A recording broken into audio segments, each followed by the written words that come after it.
श्री हनुमान कवच गायत्री छंदाः पंचमुख विराट हनुमान देवता रिंबीजं श्रीं शक्ति क्रों कीलकं क्रूं कवचं क्रैं अस्त्राय फट् इति दिग्बन्धः। श्रीगरुड उवाच अत ध्यानं प्रवक्ष्यामि शृणु सर्वाङ्गसुन्दर। यत्कृतं देवदेवेन ध्यानं हनुमता प्रियं पञ्चवक्त्रं महाभीमं त्रिपञ्चनयनरहितं बाहुभिर्दशभिर्युक्तं सर्वकामार्थसिद्धिदं। पूर्वतो वानरवक्त्रं कोटिसूर्यसमप्रभं द्रष्टाकरालवदनं भ्रुकुटिकुटिलेक्षणम्। अस्यैव दक्षिणं वक्त्रं नारसिंहं महादितम् अतीव उग्रतेजवो पुष्पं भीषणं भयनाशनम्। पश्चिमं गारुडवक्त्रं वक्रतुण्डमहाबलं सर्वनागप्रशमनं विषभूतादिकृन्तनम्।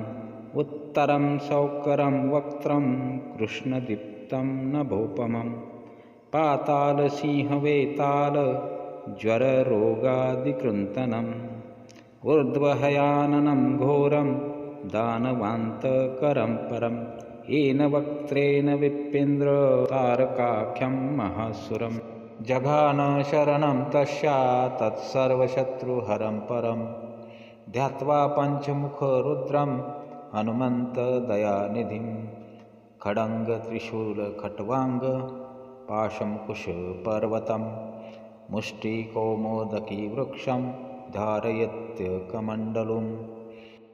बिन्दिपालं ज्ञानमुद्रा दशभिर्मुनिपुङ्गवम् एतान्यायुधजालानि धारयन्त भजाम्यहं।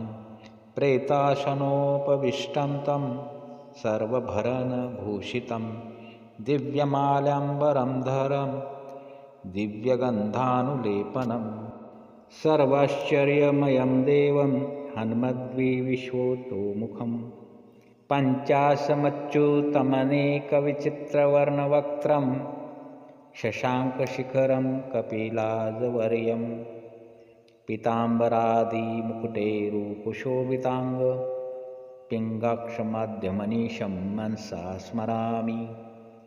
मर्कतेशं महोत्राहं सर्वशत्रुहरं परं शत्रुसंहरमारक्षं श्रीमन्नपदमुद्धर।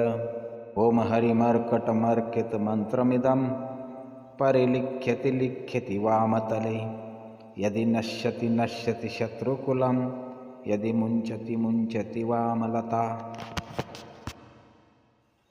ॐ हरिमर्कटाय स्वाहा। ॐ नमो भगवते पञ्चवदनाय पूर्वकपिमुखाय सकलशत्रुसंहारकाय स्वाहा।